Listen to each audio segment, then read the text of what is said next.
diberi kesempatan untuk mengikuti persekutuan doa pada malam hari ini. Mari Bapak Ibu, sebelum kita memulai persekutuan kita pada malam hari ini, mari kita berdoa. Bapa yang di surga, kami sungguh bersyukur untuk kasih dan anugerah Tuhan dalam hidup kami. Kami juga sungguh bersyukur Tuhan untuk penyertaan Tuhan sepanjang hari ini. Sebentar kami akan memulai persekutuan doa pada malam hari ini. Kiranya Tuhan yang menuntun, Tuhan yang menolong selama persekutuan doa pada malam hari ini.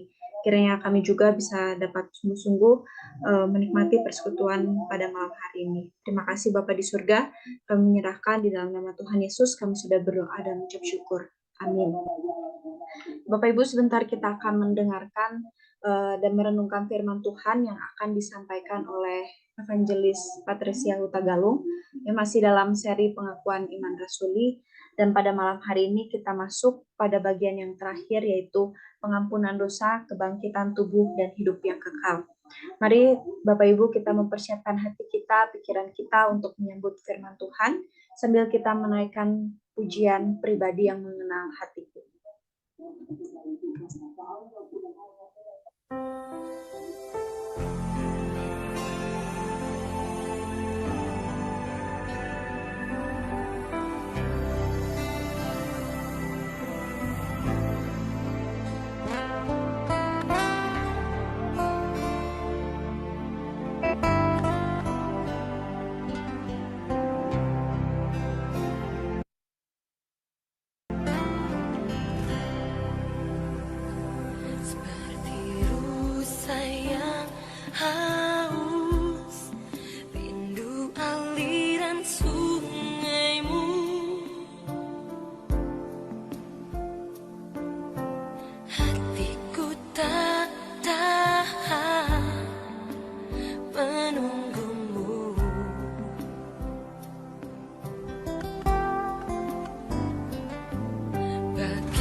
kau dalam indahnya dekat kasihmu.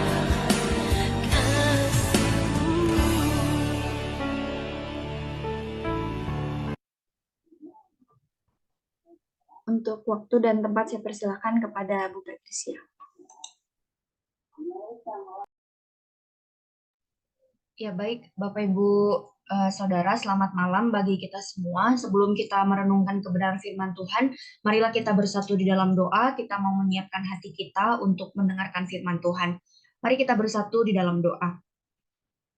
Bapa di surga, kami mengucap syukur dan berterima kasih atas kebaikan Tuhan dalam hidup kami. Kalau pada malam hari ini Tuhan berikan kami kembali kesempatan untuk bersekutu, itu semua karena kebaikan Tuhan bagi setiap kami. Dan pada malam hari ini kami mau menyerahkan waktu kami ke dalam tangan kasih-Mu. Biar kiranya Tuhan yang menolong kami dalam perenungan firman Tuhan pada malam hari ini. Tuhan juga yang mengurapi hamba-Mu yang berbicara agar kiranya hikmat yang daripadamu turun atas hamba-Mu, agar apa yang menjadi isi hati Tuhan boleh tersampaikan kepada setiap kami yang hadir pada malam hari ini. Terima kasih ya Tuhan, kami menyerahkan waktu perenungan firman Tuhan malam ini ke dalam tangan kasih-Mu, Tuhan yang menolong dan memberkati setiap kami. Hanya di dalam nama Tuhan Yesus kami sudah berdoa dan mengucap syukur. Amin. Ya baik Bapak Ibu, pada malam hari ini kita akan sama-sama merenungkan bagian dari masih tentang seri pengakuan iman rasuli, dan kita sudah sampai pada bagian yang terakhir pada malam hari ini, dan pada malam ini juga merupakan persekutuan doa kita yang terakhir di tahun 2022. Nah, Bapak Ibu Saudara, kita akan sama-sama merenungkan bagian dari pengakuan iman rasuli yang yaitu adalah yang berbunyi pengampunan dosa, kebangkitan tubuh, dan hidup yang kekal. Ini merupakan bagian yang terakhir dari pengakuan iman rasuli. Jadi 3 hal ini yang akan sama-sama kita renungkan pada malam hari ini. Nah, untuk memudahkan kita sama-sama memahami maknanya dan bagaimana penerapannya, saya akan membagikan dalam 3 poin berkaitan dengan penutup dari pengakuan iman rasuli, yaitu 3 poin tentang pengampunan dosa, kebangkitan tubuh, dan juga hidup yang kekal.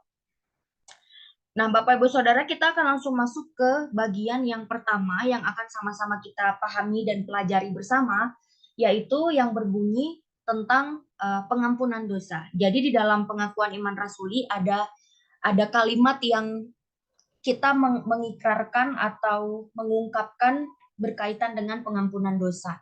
Nah, mungkin pada malam hari ini saya akan mengawalinya dengan sebuah pertanyaan bagi kita, yaitu apa yang dimaksud dengan pengampunan dosa di dalam pengakuan iman rasuli. Sebenarnya apa maksudnya? Nah, Bapak Ibu Saudara, hal pertama yang harus kita pahami adalah bahwa di dalam kekristenan kita tidak meyakini bahwa pengampunan dosa itu dapat kita terima semata-mata hanya melalui perbuatan yang baik, hanya melalui perbuatan-perbuatan kita. Karena perbuatan-perbuatan kita sama sekali tidak dapat membuat kita menjadi baik. Kalau kita melihat di dalam Roma 3 ayat 23, di sana firman Tuhan berkata bahwa semua orang telah berbuat dosa dan telah kehilangan kemuliaan Allah. Jadi sejak Adam dan Hawa jatuh ke dalam dosa, semua manusia itu telah kehilangan kemuliaan Allah. Oleh sebab itu tidak mungkin perbuatan-perbuatan baik kita itu bisa mengubah kita menjadi seseorang yang baik. Bahkan Paulus juga mengutip apa yang disampaikan di dalam kitab Mazmur, dia tuliskan di dalam Roma 3 ayat 10 sampai 12. Di sana Paulus mengatakan, tidak ada seorang pun yang benar, tidak ada yang benar seorang pun tidak. Dia juga kemudian melanjutkan, tidak ada seorang pun berakal budi, tidak ada seorang pun yang mencari Allah. Semua orang telah menyeleweng, mereka semua tidak berguna, tidak ada yang berbuat baik, seorang pun tidak. Bapak Ibu bisa membacanya lebih lengkap di Roma 3, mulai dari ayat yang ke-10 sampai seterusnya. Di situ Paulus menuliskan dengan sangat jelas sekali bahwa tidak ada satu orang pun yang baik, tidak ada yang berbuat baik, tidak ada yang mencari Allah, seorang pun tidak. Jadi kalau kita melihat berkaitan dengan pengampunan dosa, Alkitab menunjukkan satu kenyataan yang mungkin menyakitkan bagi ego kita, bahwa ternyata sejak Adam dan Hawa jatuh ke dalam dosa, tidak ada seorang pun yang baik untuk cukup mampu membebaskannya dari dosa. Oleh sebab itu, tanpa peranan Allah, sebentar saya akan next dulu. Nah, jadi Bapak Ibu, tanpa peranan Allah, manusia tentu tidak dapat bebas dari jerat dosa. Jadi kalau misalnya kita kembali melihat apa sih makna pengampunan dosa sebenarnya, yaitu adalah kita bisa menerima pengampunan dosa hanya oleh karena perbuatan Allah kepada manusia. Bukan sebaliknya, bukan karena perbuatan-perbuatan baik kita, tetapi Allah lah yang melakukannya bagi setiap kita. Oleh sebab itu di dalam kekristenan, apabila kita berbicara tentang pengampunan dosa, itu harus selalu kembali kepada salib Kristus. Jadi di dalam pengakuan bahwa manusia itu memperoleh pengampunan akan dosanya, itu selalu berkaitan dengan pengorbanan Tuhan Yesus di kayu salib. Bahwa Yesus bukan hanya mengalami kematian saja, tetapi kematiannya adalah untuk mengampuni dosa. Hal ini tertulis dengan jelas di dalam Matius 26 ayat 28, dituliskan juga di Yohanes 1 ayat 29 dan di ayat yang ke-36. Jadi kebaikan-kebaikan setiap kita manusia itu tidak pernah bisa melunasi dosa yang sudah kita lakukan. Jadi di dalam berkaitan dengan pengampunan dosa, satu hal yang harus kita pahami adalah bahwa pengampunan dosa yang bisa kita terima itu hanya melalui iman kepada Tuhan Yesus.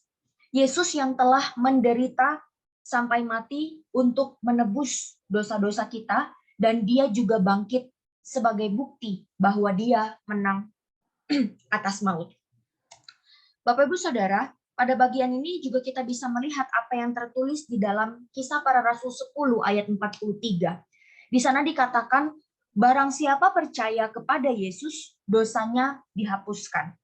Ini juga disampaikan dalam bagian-bagian Alkitab yang lain yang tertulis di dalam Kisah Para Rasul 13 ayat 39, kemudian Kisah Para Rasul 28 ayatnya yang ke-18. Jadi seperti apa yang Alkitab sampaikan secara konsisten, bahwa hanya dengan iman kepada Yesuslah kita bisa menerima pengampunan dosa.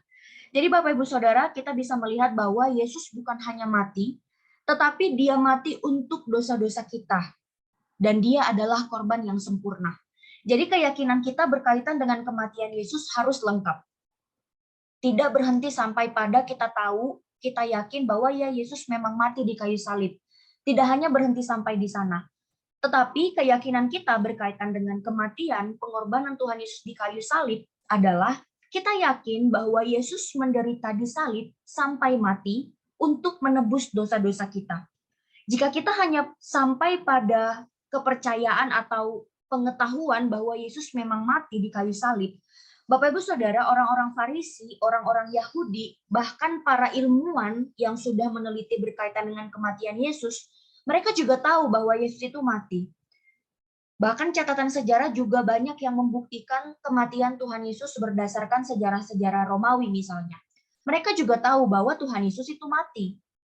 Mereka tahu akan hal itu. Mereka memiliki pengetahuan itu, bahkan bisa membuktikannya.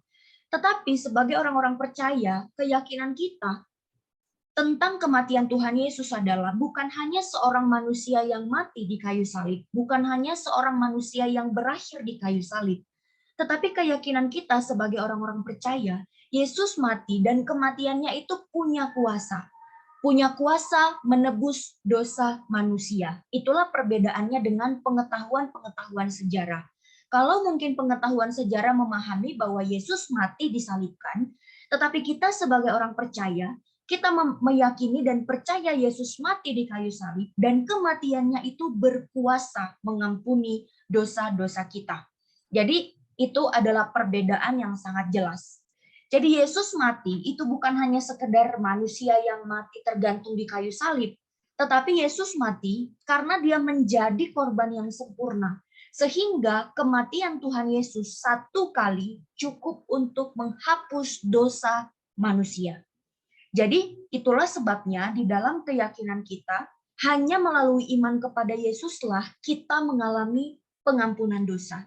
Jadi kematian Tuhan Yesus, darahnya yang tercurah itu cukup untuk membayar dengan lunas dosa-dosa kita. Jadi dia bukan hanya mati, tetapi kematiannya berkuasa untuk membuat kita yang berdosa menjadi dibenarkan oleh karena kematian Tuhan Yesus di kayu salib. Nah, Bapak Ibu Saudara, berbicara tentang pengampunan dosa yang bisa kita terima hanya melalui iman kepada Tuhan Yesus, ini juga berbicara tentang pertobatan. Artinya, ketika kita beriman kepada Tuhan Yesus, hidup kita berbalik dari dosa. Tidak lagi menyukai dosa, bahkan kita benar-benar berusaha untuk tidak lagi melakukan dosa. Kita tidak lagi menyukai dosa. Bahkan kita benar-benar berusaha untuk menjauh dan tidak melakukannya lagi. Nah, ini berbeda dengan kehidupan kita mungkin sebelum kita melakukan pertobatan, mengalami pertobatan yang sejati. Jadi Bapak Ibu Saudara, ketika kita beriman kepada Tuhan Yesus, kita juga mengalami pertobatan yang sejati di dalam keyakinan kita berkaitan dengan pengampunan dosa. Jadi pengampunan dosa dapat kita terima melalui iman kepada Tuhan Yesus yang disertai pertobatan yang sejati. Dan satu poin terakhir yang tidak boleh kita lupakan juga di dalam keyakinan kita akan pengampunan dosa, bahwa di dalam kehidupan kita sebagai orang percaya, kita juga harus mengaku dosa kita dan meminta ampun dengan sungguh-sungguh kepada Tuhan. Dalam hal ini disampaikan di dalam 1 Yohanes 1 ayat 9, saya juga sudah sertakan di layar kita masing-masing. Di sana dikatakan, jika kita mengaku dosa kita, maka ia adalah setia dan adil, sehingga ia akan mengampuni segala dosa kita dan menyucikan kita dari segala kejahatan. Jadi Bapak Ibu Saudara, kita memang sudah diampuni oleh Allah ketika kita beriman kepada Tuhan Yesus. Tetapi kita juga masih bisa melakukan pelanggaran, masih bisa melakukan dosa. Karena kita adalah manusia yang tidak luput dari kesalahan. Kita adalah orang-orang yang tidak sempurna seperti itu. Jadi Tuhan berfirman kepada setiap kita, orang-orang percaya, sebagai orang percaya, itu kita harus tetap memiliki kesadaran untuk datang kepada Allah. Untuk apa? Untuk mengaku dosa-dosa kita dan tentu saja memohon pengampunan. Bahkan kalau misalnya kita ingat setiap hari Minggu kita juga menaikkan doa-doa pengakuan dosa. Kita menyampaikan doa pengakuan dosa.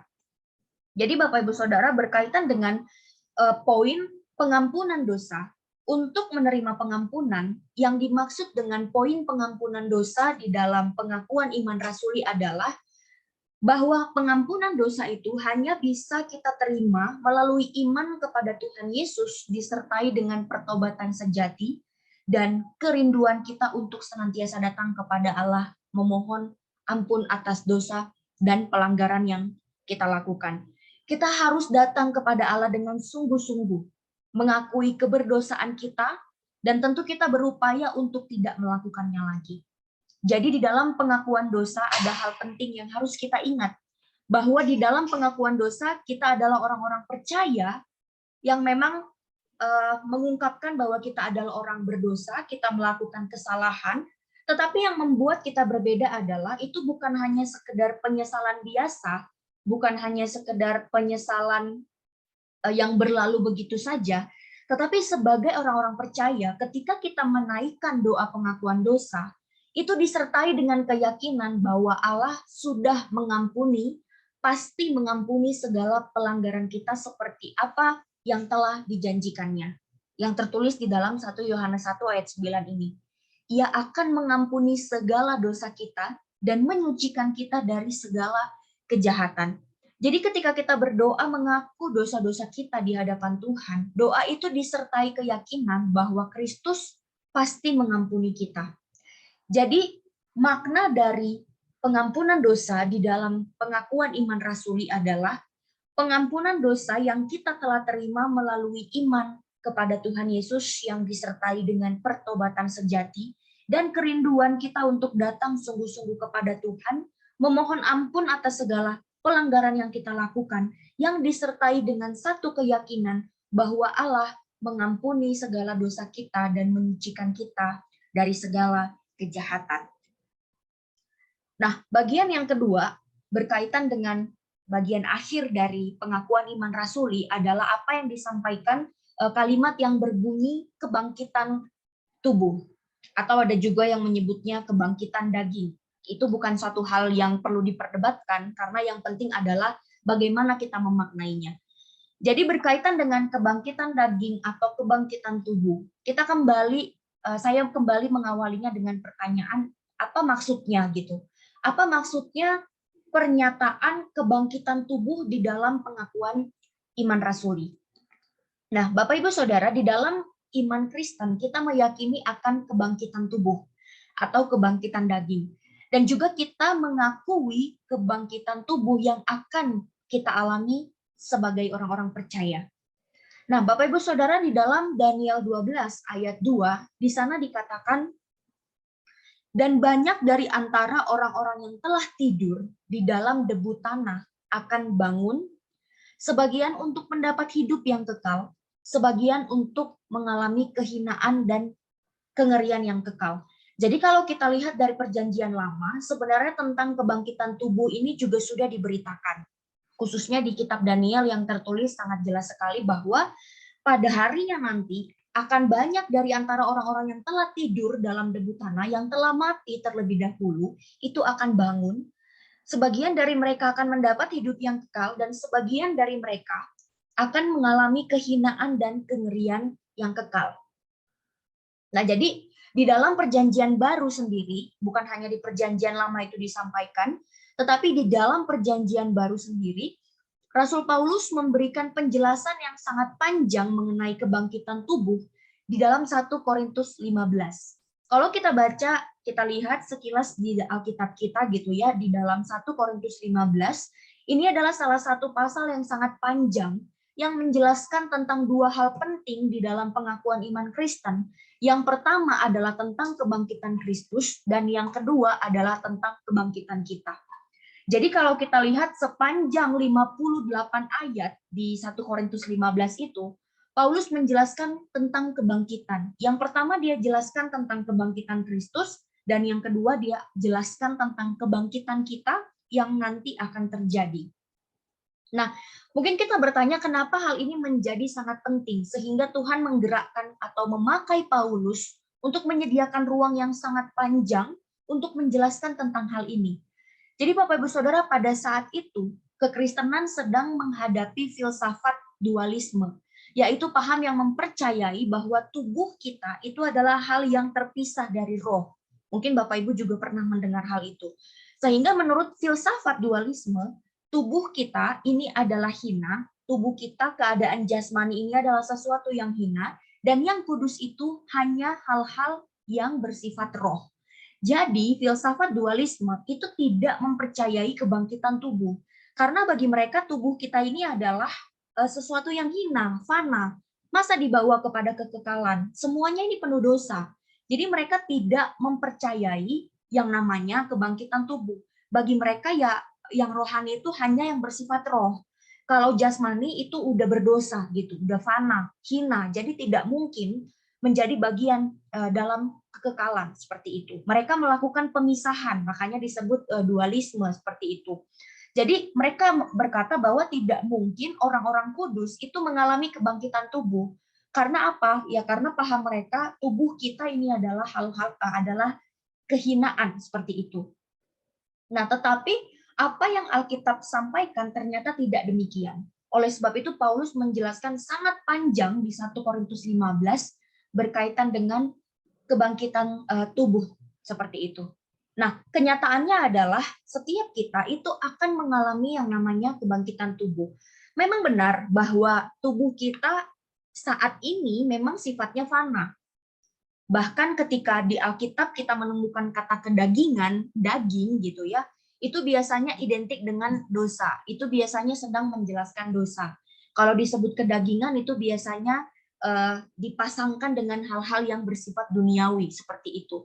Memang benar. Namun di dalam pengakuan iman rasuli, keyakinan akan kebangkitan tubuh itu berbicara tentang pemulihan yang akan dilakukan oleh Allah melalui kebangkitan Kristus. Jadi Bapak Ibu Saudara, memang benar bahwa kebangkitan tubuh ini hanya bisa kita alami melalui kuasa Yesus sendiri. Oleh sebab itu, ketika kita baca di 1 Korintus 15, yang terlebih dahulu Paulus jelaskan itu adalah tentang kebangkitan Kristus. Karena hanya Kristus sendirilah yang punya kuasa untuk melakukan kebangkitan tubuh yang akan dialami di masa-masa pemulihan, khususnya di langit dan bumi yang baru nanti. Oleh sebab itu, di dalam Alkitab kita bisa menemukan bahwa Yesus adalah yang pertama. Dia adalah yang sulung bangkit dari antara orang mati. Di dalam Kisah Para Rasul 26 ayat 23 dan juga di Kolose 1 ayat 18 diungkapkan hal-hal berkaitan dengan kebangkitan Kristus seperti itu. Nah, Bapak Ibu, ketika Alkitab mengatakan bahwa Kristus adalah yang sulung, yang bangkit dari orang mati, itu bukan berbicara tentang urutan. Karena kita tahu bersama bahwa di dalam sebelum Tuhan Yesus mati dan kemudian bangkit dari kematian adalah Lazarus yang bangkit dari kematian, bahkan Yesus sendiri yang membangkitkannya. Jadi maksudnya yang sulung di sini bukan soal urutan bahwa Yesus adalah yang pertama kali bangkit dari orang-orang mati, bukan, karena sebelumnya ada tokoh yang mengalami mujizat itu. Tetapi yang dimaksud sulung yang bangkit dari orang mati itu berbicara tentang kesempurnaan kebangkitannya, yaitu Yesus bangkit dari kematian dan setelah itu Tuhan Yesus tidak mati lagi. Nah, ini berbicara tentang kesempurnaan kebangkitan tubuh. Nah, Yesus adalah yang sulung, yaitu yang pertama mengalami kebangkitan tubuh yang sempurna. Kira-kira seperti itu. Yang nanti itu juga akan dinyatakan kepada orang-orang yang beriman kepadanya. Jadi, sebelum orang-orang beriman mengalami hal itu, mengalami kebangkitan tubuh yang kita ikrarkan di pengakuan iman rasuli, Tuhan Yesus adalah yang sulung, yang melakukannya. Seperti itu. Jadi di dalam 1 Korintus 15, Paulus menegaskan bahwa Yesus itu bangkit. Sebab apabila Yesus tidak bangkit, maka sia-sialah iman kita. Jadi Yesus bukan hanya mati, dia bukan hanya dikuburkan, tetapi dia juga bangkit. Bahkan Paulus mengatakan kalau Yesus tidak mati, maka apa yang kami beritakan ini adalah kebohongan. Sia-sialah iman kami. Jadi Yesus mati, dia bangkit sebagai bukti kemenangan atas maut dan hukuman kekal telah dikalahkan oleh kebangkitan Tuhan Yesus. Jadi kebangkitan Tuhan Yesus adalah hal yang sangat penting bagi setiap kita. Nah, lantas bagaimana dengan kebangkitan tubuh kita sebagai orang-orang percaya yang kita ikrarkan di dalam pengakuan iman rasuli? Nah, jadi Bapak Ibu Saudara, yang dimaksud dengan kebangkitan tubuh itu adalah kebangkitan tubuh yang diubahkan. Atau dengan kata lain, tubuh yang nanti akan dibangkitkan itu adalah tubuh kemuliaan. Kita mungkin ingat ketika Tuhan Yesus bangkit dari kematian. Dia bangkit dengan tubuhnya, bukan hanya bangkit sebagai roh yang melayang-layang, bukan. Tuhan Yesus itu bangkit dengan tubuhnya. Makanya kita bisa lihat di dalam kitab Injil diceritakan bahwa ada Maria yang menyentuh. Dia menyentuh kaki Yesus, kemudian Tuhan Yesus diceritakan menampakkan diri, bahkan Thomas menyentuh lubang yang ada di tangan Tuhan Yesus. Jadi Tuhan Yesus itu bukan hanya bangkit dalam bentuk roh yang melayang-layang, tetapi dia bangkit dengan tubuhnya. Jadi Yesus mengenakan tubuh gitu. Nah, tetapi ketika Tuhan Yesus bangkit dari kematian, tubuh yang Tuhan Yesus kenakan itu adalah tubuh kemuliaan. Seperti itu. Buktinya adalah Tuhan Yesus mengenakan tubuhnya selain dari ketika dia bertemu dengan Maria dan murid-muridnya, ketika Tuhan Yesus kemudian bertemu dengan murid-muridnya di Lukas 24 ayat 42, di situ dijelaskan bahwa Tuhan Yesus makan ikan goreng. Nggak mungkin ya kalau Tuhan Yesus hanya bangkit dengan roh, dia masih bisa makan ikan goreng gitu ya. Nah, jadi hal ini membuktikan bahwa Tuhan Yesus bangkit dari kematian itu dengan tubuhnya. Karena setelah dia bangkit, dia masih makan bersama dengan murid-muridnya. Jadi Bapak Ibu, berkaca dari kebangkitan Tuhan Yesus, ketika Tuhan Yesus bangkit dari kematiannya, seperti itulah kita saat nanti mengalami kebangkitan tubuh. Ketika kita mengalami kebangkitan tubuh, tubuh kita yang fana, yang berdosa ini akan diubahkan. Jadi memang benar bahwa tubuh kita sekarang ini adalah tubuh yang hina, yang fana, yang terbatas. Tetapi di langit dan bumi yang baru nanti, ketika kita mengalami kebangkitan tubuh, kita diberi tubuh kemuliaan. Jadi kita tidak lagi mengenakan tubuh kita yang hina ini, melainkan kita mengenakan tubuh kemuliaan, di mana kita tidak lagi membawa sakit penyakit yang mungkin selama ini ada di dalam tubuh kita. Bukan lagi tubuh yang fana yang dapat binasa, melainkan tubuh yang nanti dikenakan kepada kita itu adalah tubuh kemuliaan, di mana tubuh itu tidak dapat mati lagi. Makanya kita sebut kita akan hidup bersama-sama dengan Bapa di dalam kekekalan. Seperti itu. Jadi kalau sekarang kita mungkin punya sakit penyakit, punya kelemahan-kelemahan yang membatasi kita untuk melakukan aktivitas, di dalam 1 Korintus 15 ayat 42 sampai 44, Paulus menyebutnya kita akan dikenakan tubuh rohaniah, di mana kita tidak akan dibatasi oleh kelemahan-kelemahan kita selama kita masih ada di bumi sekarang, gitu. Di mana kita tidak akan lagi membawa penyakit-penyakit kita yang ada sekarang, itu nggak lagi ada nanti. Kenapa? Karena tubuh kita nanti yang akan dikenakan kepada kita orang-orang yang beriman itu adalah tubuh kemuliaan yang diubahkan oleh Tuhan Yesus. Kita bisa bercermin melihat dari ketika Tuhan Yesus bangkit dari kematiannya. Tentu kita tidak bisa menjelaskan dengan sangat detail bagaimana nanti, apakah ada cahaya atau misalnya nanti apakah nanti misalnya saya yang pendek terus nanti tubuh kemuliaannya menjadi lebih tinggi dari biasanya sehingga jadi sempurna. Saya pikir mungkin tidak seperti itu gambarannya ya. Dan kita juga mungkin tidak bisa membayangkannya dengan jelas karena kita belum sampai ke sana. Kita belum sampai ke tahap itu. Jadi yang bisa kita yakini adalah sebagai orang-orang percaya bahwa tubuh kita yang lemah saat ini, yang punya kekurangan dan keterbatasan, di kekekalan nanti itu tidak ada lagi. Kita akan mengenakan tubuh kemuliaan di mana kita tidak lagi dibatasi dengan sakit penyakit seperti ketika kita masih ada di dunia ini.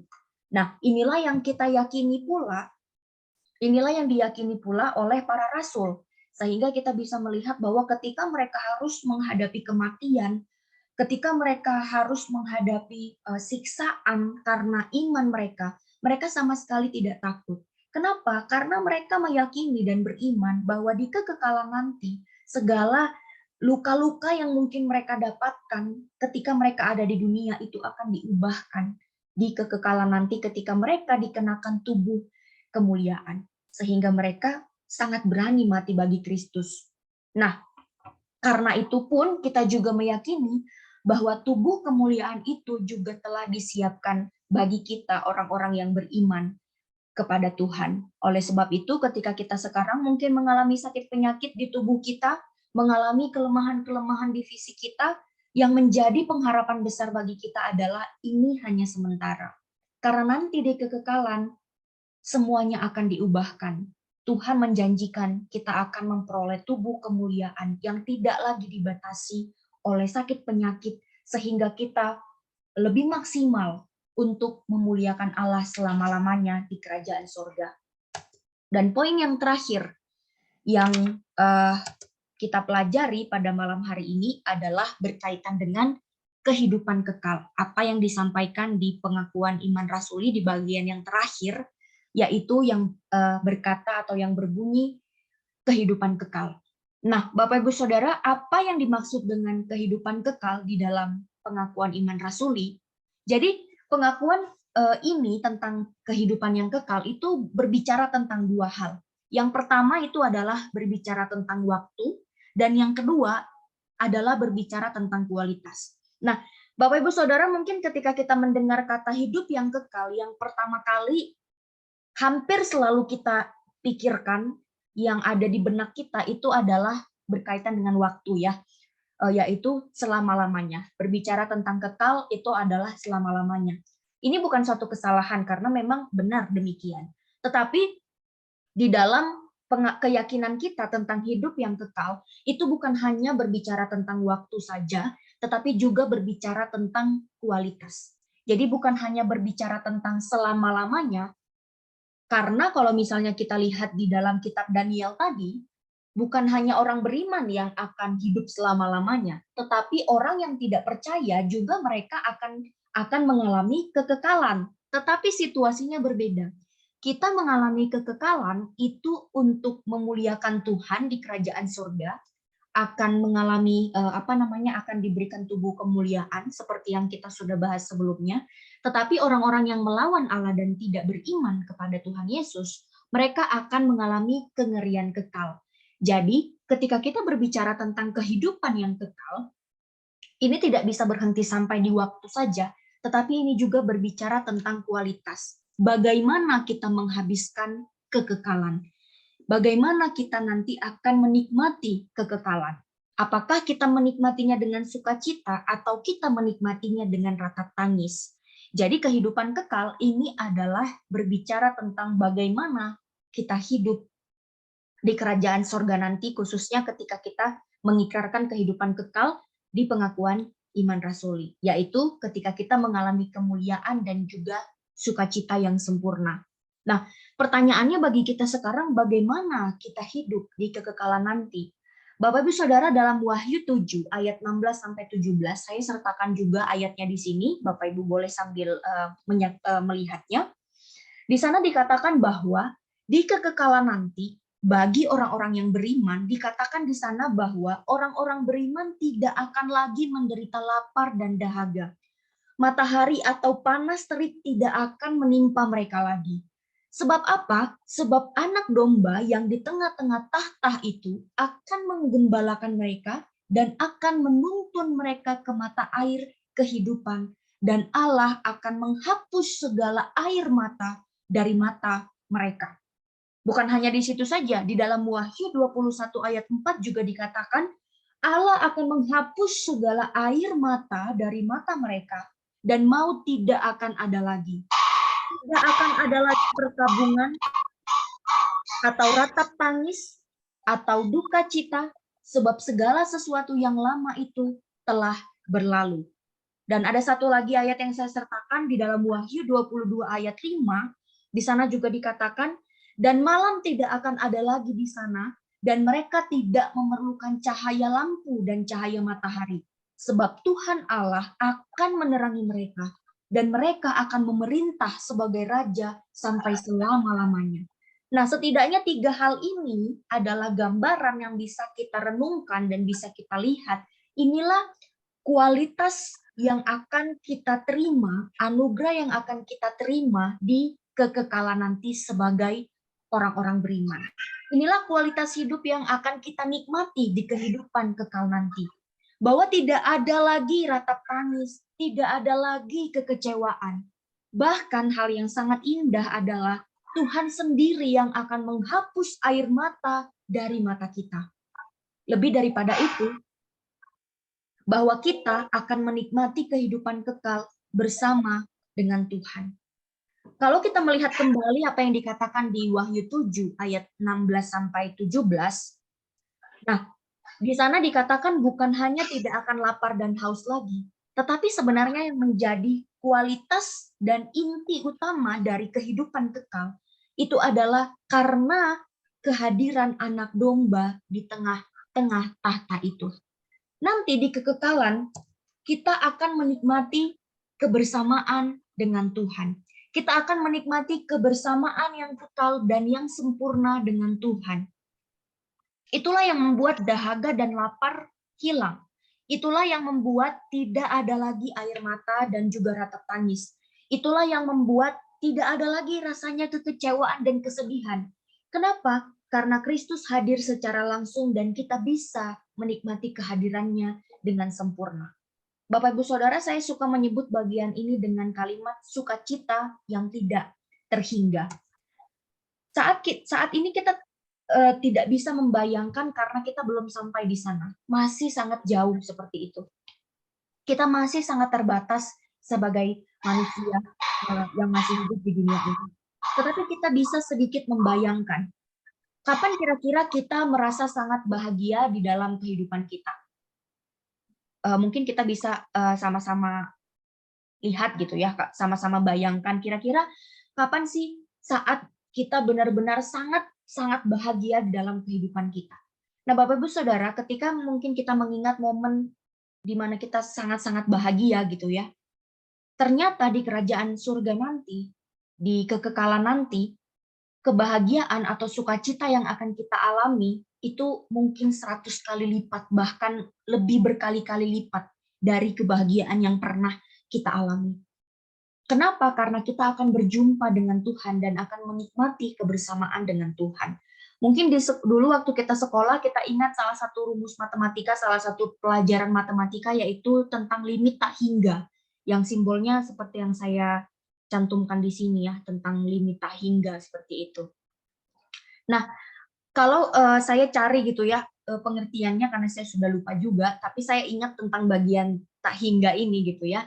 Nah, di dalam kamus matematika Carol Vorderman itu definisi dari tak hingga itu adalah tanpa batas atau tanpa batas ukuran, tanpa batas jumlah, tidak terbatas dan tidak ada akhirnya. Bapak Ibu Saudara, kalau misalnya kita lihat sedikit contoh tentang bagian ini, kira-kira seperti itulah sukacita yang nanti akan kita nikmati di kekekalan, yaitu sukacita yang tidak terhingga, sukacita yang tidak ada akhirnya. Terus-menerus bersukacita tidak ada akhirnya, benar-benar tidak terhingga, sampai mungkin kita nggak bisa menjelaskannya dengan kalimat, dengan kata-kata, nggak bisa kita jelaskan saking tidak terhingganya, saking tanpa batasnya sukacita itu, saking tidak terbatasnya dan tidak ada akhirnya sukacita itu. Jadi kita akan menikmati sukacita yang tidak terhingga, tidak terbatas. Kenapa? Karena kita dilayakan menikmati kehadiran Tuhan selama-lamanya. Jadi inilah yang membuat sukacita itu menjadi tak terhingga, karena kita akan menikmati secara langsung dan sempurna kehadiran Tuhan. Kita akan menikmati kebersamaan dengan Tuhan, dan kebersamaan yang sempurna dengan Tuhan Yesus itulah yang kita dambakan. Sementara bagaimana dengan orang-orang yang tidak beriman? Orang-orang yang tidak beriman itu akan hidup selama-lamanya di dalam murka Allah. Mereka harus hidup di dalam penderitaan kekal, karena mereka akan mengalami keterpisahan dari Allah. Bapak Ibu Saudara, tidak ada penderitaan yang paling menderita selain keterpisahan dengan Allah. Dan penderitaan ini pernah dialami oleh Tuhan Yesus di kayu salib seperti yang pernah kita bahas juga di dalam seri pengakuan iman rasuli. Tuhan Yesus sudah mengalami penderitaan yang sangat besar itu, bahwa dia mengalami keterpisahan dengan Allah. Dan di kekekalan nanti orang-orang yang tidak beriman akan mengalami penderitaan yang sangat dahsyat karena mereka akan mengalami keterpisahan dari Allah. Jadi kita memang akan sama-sama ada di waktu yang berbicara tentang selama-lamanya. Tetapi dalam kualitas dan juga kondisi yang berbeda. Kita orang-orang beriman akan menikmati kehadiran Tuhan yang sempurna selama-lamanya. Tetapi orang yang tidak beriman kepada Tuhan Yesus akan terpisah dari Allah selama-lamanya di dalam murka Allah. Kehidupan kekal adalah kasih karunia dan anugerah. Dan ini hanya bisa kita terima melalui iman kepada Tuhan Yesus. Seperti apa yang dikatakan di dalam Yohanes 3 ayat 16. Dan juga di dalam Roma 6 ayat 23 dikatakan, sebab upah dosa ialah maut, tetapi karunia Allah ialah hidup yang kekal di dalam Kristus Yesus Tuhan kita. Dan kehidupan kekal itu diberikan kepada kita yang telah beriman kepada Yesus. Satu hal yang sangat penting yang juga perlu untuk kita ingat, bahwa kehidupan yang kekal itu sudah kita terima saat kita percaya kepada Yesus. Tetapi memang belum sepenuhnya kita nikmati, belum sepenuhnya dinyatakan dengan sempurna kepada kita. Ketika kita mengambil keputusan untuk menerima Tuhan Yesus sebagai satu-satunya Tuhan dan Juru Selamat, mengakui Dia satu-satunya Tuhan, dan mempercayakan kehidupan kita kepadanya, kita memperoleh kehidupan yang kekal. Tetapi saat ini kita belum menikmatinya dengan sempurna atau belum dinyatakan dengan sempurna. Tetapi di langit dan bumi yang baru nanti, sukacita yang tak terhingga itu akan dinyatakan kepada setiap kita, orang-orang yang beriman kepada Tuhan Yesus. Bapak Ibu Saudara, kalau kita melihat pengakuan iman rasuli ini ditutup dengan sangat indah, dengan sangat manis. Dan inilah pengharapan. Ini adalah sukacita besar bagi setiap kita. Penutup pengakuan iman rasuli, pengampunan dosa, kebangkitan tubuh, dan hidup yang kekal adalah keyakinan yang sangat indah yang bisa menjadi harapan yang besar bagi setiap kita. Ini adalah pengharapan dan sukacita yang besar bahwa kita akan menikmati bersama-sama kebersamaan dengan Tuhan. Jika saat ini mungkin kita semua sedang mengalami pergumulan, kita sedang mengalami kesesakan dan juga penderitaan, ingatlah bahwa semua itu hanyalah sementara. Tuhan sudah menyediakan sukacita yang begitu besar dan juga tidak ada bandingannya. Sukacita yang begitu besar dan tidak ada batasnya. Janjinya itu pasti akan digenapi bagi setiap kita. Jadi Bapak Ibu Saudara, setiap kali kita mengikrarkan pengakuan iman rasuli, ungkapkanlah ini dengan sukacita. Keyakinan dan iman bahwa dosa kita telah diampuni, pada akhirnya kita akan mengalami tubuh kemuliaan yang akan diubahkan, tubuh kemuliaan yang diberikan Tuhan bagi kita, dan kita juga beriman kepadanya, bahwa kita akan menikmati kebersamaan dengan Tuhan dalam kehidupan yang kekal selama-lamanya. Kita akan menikmati kehadirannya yang sempurna selama-lamanya. Dan itulah sukacita yang tidak terhingga, yang Yesus, yang Allah sudah janjikan dan sediakan bagi setiap kita yang beriman kepadanya. Demikianlah pengakuan iman rasuli, seri pengakuan iman rasuli sudah kita pelajari, bagian-bagian sudah kita bahas, dan kiranya setiap bagian-bagian yang sudah kita bahas bersama, setiap makna-makna yang sudah disampaikan itu bisa menolong kita untuk lebih memahami pengakuan iman rasuli. Dan ketika kita mengikrarkannya setiap hari Minggu, itu semua kita ungkapkan dengan satu keyakinan bahwa kita sudah mengerti akan makna dari setiap poin-poin yang kita ungkapkan setiap hari Minggu di dalam pengakuan iman rasuli. Jadi, kalau pengakuan iman rasuli diawali dengan sangat indah, dan pengakuan iman rasuli juga diakhiri dengan kalimat yang sangat indah, yang merupakan penghiburan besar bagi setiap kita, bahwa disediakannya sukacita yang besar, sukacita yang tidak terhingga bagi setiap kita yang percaya kepadanya. Mari kita bersatu di dalam doa. Bapa di surga, kami mengucap syukur dan berterima kasih kalau kami sudah sama-sama mempelajari seluruh rangkaian pengakuan iman rasuli yang kami sudah bahas beberapa waktu ini. Kami sudah merenungkan bagian-bagiannya, dan biarlah setiap apa yang kami renungkan bersama-sama itu boleh semakin memperkuat keyakinan kami, semakin memberi pengharapan yang besar bagi setiap kami. Setiap kali kami mengungkapkan, mengikrarkan pengakuan iman rasuli setiap hari Minggunya, bahwa itulah keyakinan iman kami kepada Tuhan, dan itulah keyakinan dan pengharapan kami akan janji Tuhan yang telah Tuhan sediakan bagi setiap kami. Terima kasih Tuhan, kiranya segala sesuatu yang kami renungkan, khususnya selama kami merenungkan bagian dari seri pengakuan iman rasuli, ini boleh terus kami ingat, ini boleh terus kami menjadi keyakinan kami, dan boleh membuat kami semakin bertumbuh di dalam Tuhan, dan semakin lagi percaya kepada Tuhan di dalam kehidupan setiap kami. Terima kasih Tuhan, kami mau melanjutkan persekutuan kami, biarlah Tuhan yang menyertai setiap kami hari ini dan seterusnya. Hanya di dalam nama Tuhan Yesus kami sudah berdoa dan kami mengucap syukur. Amin. Saya kembali serahkan kepada Yolan. Oke, terima kasih untuk Ibu Petris yang sudah menyampaikan firman Tuhan. Bapak Ibu, sebentar kita akan menaikkan beberapa pokok doa. Mungkin ada dari Bapak Ibu yang mau didoakan, nanti bisa disampaikan. Kita menaikkan pujian bersama.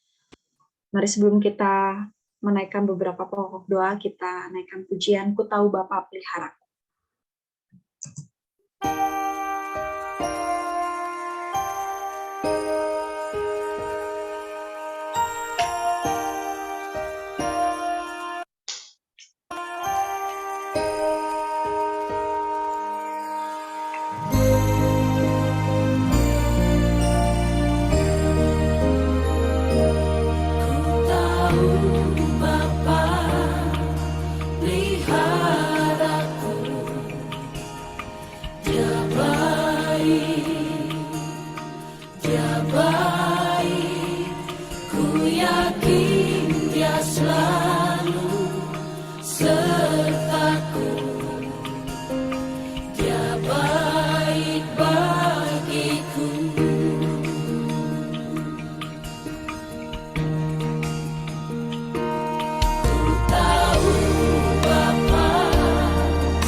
Baik, Bapak Ibu, kita akan bersama-sama menaikkan doa. Sebelumnya Ibrani 4 ayat 16 berkata, sebab itu marilah kita dengan penuh keberanian menghampiri tahta kasih karunia, supaya kita menerima rahmat dan menemukan kasih karunia untuk mendapat pertolongan kita pada waktunya. Bapak Ibu, mari bersama-sama kita menaikkan beberapa pokok doa, namun sebelumnya, jika ada dari Bapak Ibu yang rindu untuk didoakan secara khusus, mungkin bisa disampaikan, bisa men-sharingkannya secara langsung atau menuliskannya di kolom chat. Saya persilahkan, mungkin ada dari Bapak Ibu.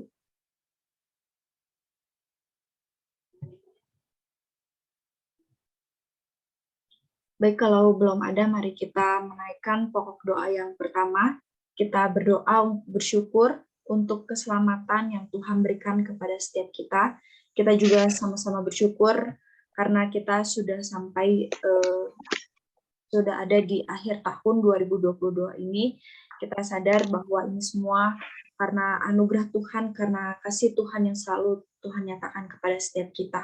Kita juga bersyukur untuk pertolongan demi pertolongan yang Tuhan berikan bagi kita, dan kita juga bersyukur untuk segala kecukupan dalam hidup kita. Mari sama-sama kita berdoa untuk ucapan syukur ini, dan doa ini akan dipimpin oleh Ibu Helda. Saya persilahkan. Mari kita berdoa. Tuhan, kami mengucap syukur dan berterima kasih untuk keselamatan yang Tuhan berikan untuk setiap kami. Kami manusia berdosa yang mendapatkan belas kasih-Mu dengan memberikan anak-Mu yang tunggal untuk menebus manusia dari dosa kekal. Kami juga mengucap syukur dan berterima kasih untuk anugerah dan kasih sayang Tuhan kepada kami sekalian yang selalu Tuhan nyatakan. Apapun anugerah yang kami terima, kami berterima kasih dan mengucap syukur. Kami juga mengucap syukur dan berterima kasih untuk pertolongan di dalam kami mengarungi kehidupan. Tolong kami Tuhan, peganglah tangan kami Tuhan, agar kami tetap berjalan di jalan-Mu. Tanpa pertolongan-Mu, kami dapat jatuh ke dalam dosa. Kami juga mengucap syukur dan berterima kasih padamu Tuhan untuk berkat-berkat yang Engkau berikan kepada kami. Ajar kami untuk hidup sesuai dengan kehendak-Mu. Kami panjatkan doa kami ini hanya di dalam nama Tuhan Yesus Kristus. Amin. Amin. Terima kasih Bu Helda.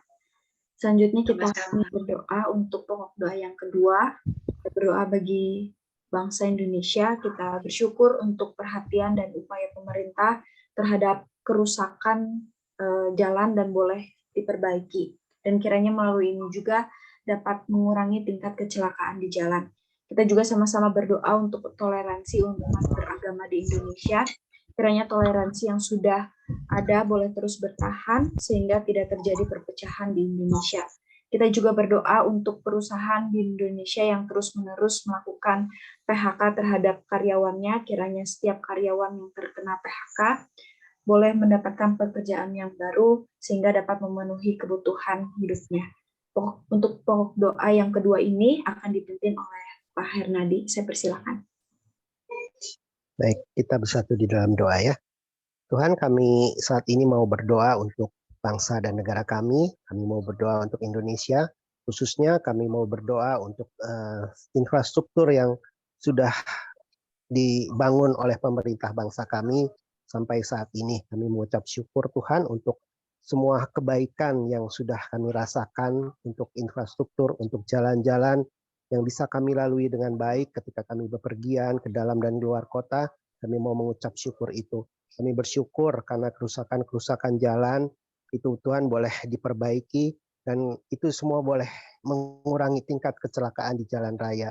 Kami mengucap syukur, biarlah Tuhan akan terus memberikan hikmat kepada pemimpin-pemimpin bangsa kami, khususnya dalam membangun infrastruktur, sehingga dengan pembangunan infrastruktur yang baik ini, perekonomian di bangsa dan negara ini akan terus lebih baik lagi. Kami berdoa secara khusus untuk liburan Nataru yang sebentar akan kami lalui. Biarlah Tuhan juga akan tolong sehingga setiap jalan-jalan yang kami lalui, setiap sarana-sarana transportasi yang kami pakai, baik itu di darat, di laut, ya maupun di udara, itu boleh berjalan dengan baik, sehingga tingkat kecelakaan boleh ditekan dengan seminimal mungkin, sehingga kami semua yang mau melakukan perjalanan, itu boleh melakukan perjalanan dengan baik, dan boleh pulang kembali dengan keadaan yang baik juga.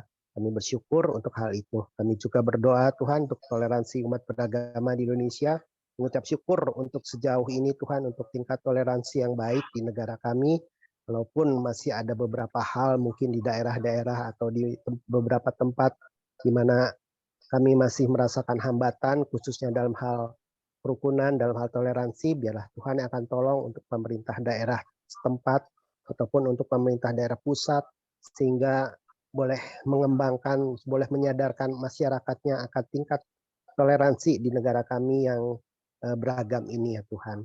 Kami serahkan Tuhan untuk kerukunan beragama, untuk ketika kami beribadah, ketika kami melakukan hal-hal yang dalam iman kami, biarlah kami tidak dihambat dan kami boleh terus menjadi saksi-Mu ya Tuhan. Tolong juga untuk kami juga memiliki sikap toleransi terhadap orang-orang yang berbeda dengan iman kami, tanpa kami harus menggadaikan iman kami. Dan biarlah kami boleh terus menjadi terang-Mu dan boleh menjadi contoh teladan dalam iman dan juga dalam kehidupan yang bertoleransi ya Tuhan. Kami juga berdoa saat ini Tuhan untuk perusahaan-perusahaan Indonesia yang ketika kami mendengar sudah ada beberapa hal perusahaan-perusahaan, baik itu perusahaan kecil maupun juga perusahaan-perusahaan besar yang melakukan PHK terhadap karyawannya.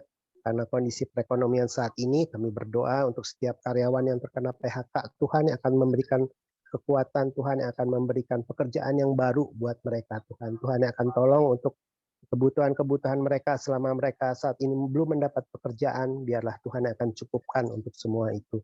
Tuhan juga tolong untuk perekonomian bangsa kami, sehingga tidak ada lagi Tuhan gelombang PHK yang besar-besaran yang terjadi di negeri kami, dan biarlah semuanya itu, biarlah Tuhan tolong, sehingga perusahaan-perusahaan kami, perusahaan-perusahaan yang ada di Indonesia ini Tuhan boleh beroperasi dengan baik, dan boleh menjadi berkat, boleh menjadi sumber berkat bagi setiap karyawan yang bekerja di tempatnya Tuhan. Terima kasih, kami mau serahkan untuk semuanya itu ke dalam tangan Tuhan. Di dalam nama Yesus Kristus kami sudah berdoa dan mengucap syukur. Amin. Amin. Terima kasih Pak Hernadi. Kita akan berdoa untuk pokok doa yang ketiga. Kita berdoa untuk gereja GKIM Kanaan secara umum. Kita berdoa untuk bersyukur untuk penyertaan Tuhan bagi gereja GKIM Kanaan. Kita juga berdoa untuk majelis hamba Tuhan, pengurus komisi dalam merancang program untuk tahun 2023, karena Tuhan yang memberikan hikmat. Semoga setiap program yang dirancangkan bisa menjadi berkat dan juga bisa jemaat-jemaat GKIM Kanaan bisa bertumbuh di dalam Tuhan. Kita juga berdoa untuk serangkaian ibadah sampai akhir tahun, untuk candlelight service tanggal 24, Christmas celebration tanggal 25, dan ibadah akhir tahun di tanggal 31. Kiranya melalui ibadah-ibadah ini kita bisa menikmati Natal dan juga menikmati ucapan syukur di akhir tahun. Untuk pokok doa yang ketiga ini akan dipimpin oleh Ibu CE. Saya persilakan. Mari kita berdoa. Tuhan, kami berdoa ya Tuhan, pada malam hari ini kami berdoa khususnya untuk gereja kami yaitu GKIM Kanaan, yang mana kami berdoa dan mengucap syukur ya Tuhan untuk gereja kami, di mana sudah Tuhan berkati, Tuhan sertai sepanjang sampai saat ini ya Tuhan, bahwa gereja kami senantiasa Tuhan sertai, Tuhan berkati. Tuhan, kami pun bersyukur ya Tuhan di dalam kehidupan di dalam bergereja kami ini ya Tuhan, kami sudah melewati dan melalui dalam berbagai keadaan ya Tuhan, dan kami bersyukur ya Tuhan bahwa kami senantiasa dapat melewati hal-hal itu dengan sungguh baik, dan Tuhan senantiasa memberikan kekuatan dan kemudian kepada gereja kami ini. Dan kami pun berdoa ya Tuhan untuk para majelis dan para pengurus yang ada di gereja kami ini ya Tuhan, yang mana kami akan membuat suatu program untuk di tahun 2023. Kiranya kami ya Tuhan dapat memikirkan segala program-program yang akan kami buat ya Tuhan, bukan hanya sekedar program-program biasa saja ya Tuhan, namun program yang kami buat itu merupakan dapat memuliakan nama Tuhan, sehingga gereja kami ini lebih diutamakan di dalam pelayanan kami ya Tuhan, bukan hanya untuk menampilkan sesuatu dengan pemikiran kami masing-masing ya Tuhan, bukan untuk kepentingan diri kami masing-masing ya Tuhan. Kami buat dan kami pikirkan ini hanya untuk kemuliaan nama Tuhan dan untuk menjadi lebih lagi bertumbuh di dalam iman dan rohani jemaat kami ini ya Tuhan. Tuhan, kami pun berdoa ya Tuhan, biarlah para majelis, para pengurus komisi di gereja kami ini dapat bersehati dan satu tubuh dan satu pikiran, sehingga dapat bersama-sama senantiasa di dalam satu pelayanan untuk kemuliaan nama Tuhan. Tuhan, kami pun berdoa ya Tuhan untuk serangkaian ibadah Natal yang akan dilaksanakan, yaitu mulai pada tanggal 24 yang akan dilaksanakan pada malam hari. Kami berdoa ya Tuhan, biarlah Tuhan yang akan memberikan cuaca yang baik pada tanggal 24 nanti, sehingga jemaat dapat hadir dengan penuh sukacita di malam Natal tersebut. Kami pun berdoa ya Tuhan untuk hamba Tuhan yang akan memberitakan firman Tuhan, yaitu Bapak Pendeta Stefri Lumintang yang akan hadir, yang akan datang dari Jakarta. Biarlah Tuhan juga yang akan memberikan kelancaran dalam perjalanan dari Jakarta menuju ke Bandung, sehingga dapat diberikan kemudahan dan kelancaran di dalam perjalanan, sehingga dapat tepat waktu sampai ke Bandung dengan tanpa kurang suatu apapun. Tuhan, kami berdoa untuk para jemaat juga, jemaat kami ya Tuhan, diberikan kesehatan, keselamatan dan kekuatan, sehingga dapat bersama-sama beribadah di dalam ibadah tanggal 24, tanggal 25, dan juga kami berdoa ya Tuhan untuk serangkaian acara di akhir tahun dan awal tahun tanggal 1 Januari. Kiranya Tuhan juga yang akan memberkati setiap kami, sehingga kami juga yang melayani ya Tuhan dapat mempersiapkan hati kami masing-masing, diri kami masing-masing diberikan kesehatan, sehingga kami dapat melayani di rangkaian ibadah Natal dan Tahun Baru ini. Tuhan, kami serahkan semuanya ke dalam tangan-Mu ya Tuhan, acara-acara yang telah kami rancangkan dapat berjalan dengan baik dan lancar, untuk keamanan, untuk segala kondisinya, maupun peralatan-peralatan yang akan dipakai untuk kondisi listrik. Tuhan, kami serahkan semuanya ke dalam tangan-Mu ya Tuhan, sehingga tidak terjadi kendala apapun juga, sehingga kondisi ini, sehingga rangkaian ibadah ini dapat berjalan dengan baik. Tuhan, kami serahkan doa dan permohonan ini hanya ke dalam tangan-Mu saja ya Tuhan. Terima kasih ya Tuhan, kami memohon hanya dalam nama Yesus kami berdoa dan kami mengucap syukur. Amin. Amin. Terima kasih Bu CE untuk doanya. Kita akan berdoa untuk pokok doa yang terakhir, namun sebelumnya saya persilakan untuk Bapak Ibu yang rindu untuk didoakan secara khusus, bisa disampaikan secara langsung, saya persilakan.